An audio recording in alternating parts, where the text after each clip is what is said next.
Hello friends, it's right classes में आपका स्वागत है। आज हम पढ़ने वाले हैं डीएलएड फर्स्ट सेमेस्टर की पेपर बाल विकास का चैप्टर नंबर 2 बाल विकास की अवस्थाएं। तो इसमें आज हम पढ़ेंगे शिशुआवस्था, बाल्यावस्था, किशोरावस्था के अंतर्गत होने वाले विकास। तो आखिर कौन-कौन से विकास होते हैं और किन-किन अवस्थाओं में होते हैं, आज इस चैप्टर में हम पढ़ने वाले हैं, जो कि हमारा सेकंड चैप्टर है। फर्स्ट चैप्टर की वीडियो मैं पहले ही प्लेलिस्ट में अपलोड कर चुका हूँ, आप जाकर वहाँ पर देख सकते हैं।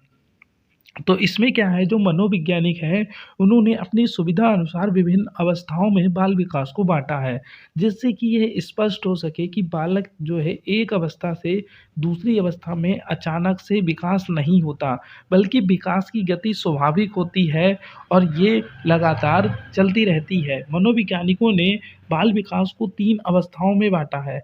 तो आखिर ये कौन-कौन सी अवस्थाएँ हैं? उनके बारे में हम जानते हैं। तो जो पहली अवस्था जो है उसे बोलते हैं शैशवावस्था, दूसरी है जिसे हम बोलते हैं बाल्यावस्था, तीसरी जो है उसे हम बोलते हैं किशोरावस्था। तो 3 अवस्थाएँ होती हैं, जैसे पहली है शैशवावस्था जो कि जन्म से 5 वर्ष तक चलती है, दूसरी है बाल्यावस्था जो कि 5 से 12 वर्ष के बीच चलती है और तीसरी है किशोरावस्था जो कि 12 से 18 वर्ष के बीच चलती है। तो आखिर शैशवावस्था में शारीरिक विकास कैसे होता है? तो अब हम हर अवस्था के बारे में पढ़ेंगे। तो शैशवावस्था में शारीरिक विकास कैसा होता है, इसके बारे में हम पढ़ते हैं। तो शैशवावस्था जो कि जीवन का सबसे महत्वपूर्ण अवस्था मानी जाती है। यहाँ से क्वेश्चन ज़रूर पूछा जाता है कि कौन-सी ऐसी अवस्था है जो सबसे ज़्यादा महत्वपूर्ण मानी जाती है? तो शैशवावस्था जो है जीवन का सबसे महत्वपूर्ण अवस्था मानी जाती है।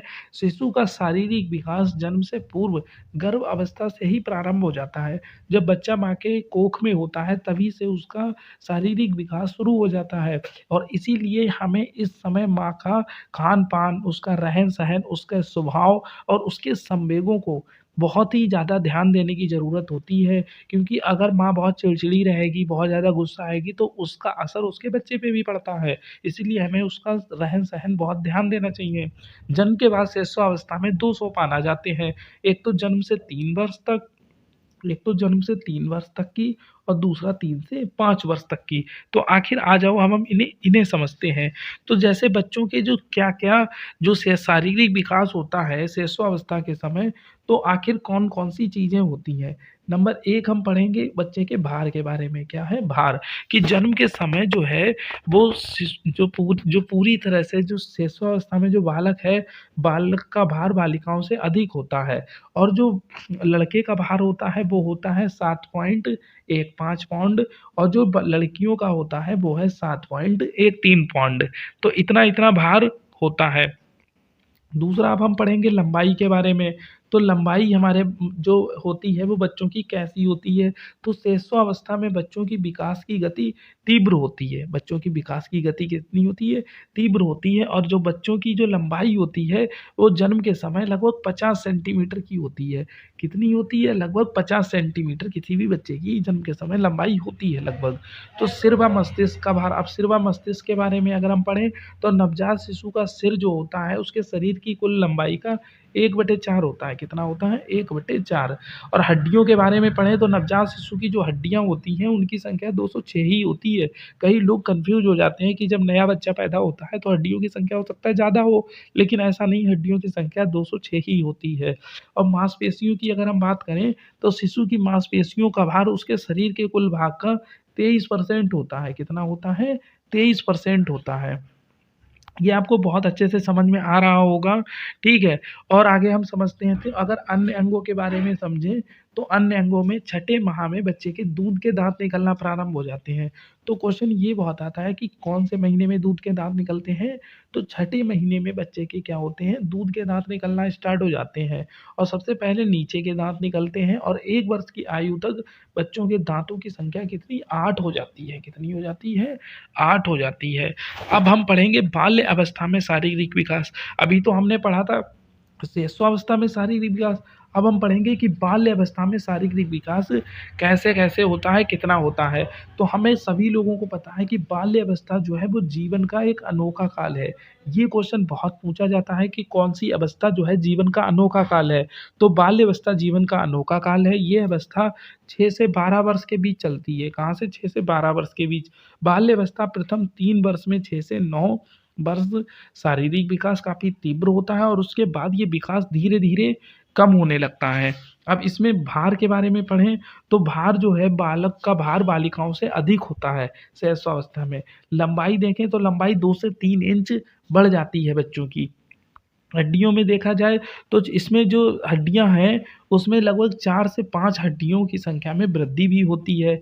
दाँतों की बात करें, तो दाँत जो है बाल्य अवस्था में दूध के दाँत जो होते हैं, वो गिरने लगते हैं। अब ये क्वेश्चन आता है दूध के दाँत किस अवस्था में गिरते हैं? तो बाल्य अवस्था में दूध के दाँत गिरने लगते हैं और वहाँ पर स्थायी दाँत आने लगते हैं और जो 12 से 13 वर्ष तक की सभी स्थायी दाँत निकल आते हैं। तो कौन से 12 से मतलब बाल्य अवस्था के लास्ट तक आते-आते सारे स्थायी दाँत आ जाते हैं। मांसपेशियों की बात करें, अगर मांसपेशियों की बात करें तो बालिकाओं की मांसपेशियाँ बालकों से अधिक विकसित होती हैं, ठीक है? और अन्य अंगों की बात करें, अन्य अंगों से यहाँ से क्वेश्चन ज़रूर बनेगा कि बाल्य अवस्था में मस्तिष्क का आकार तौल की दृष्टि से पूर्ण विकसित हो जाता है।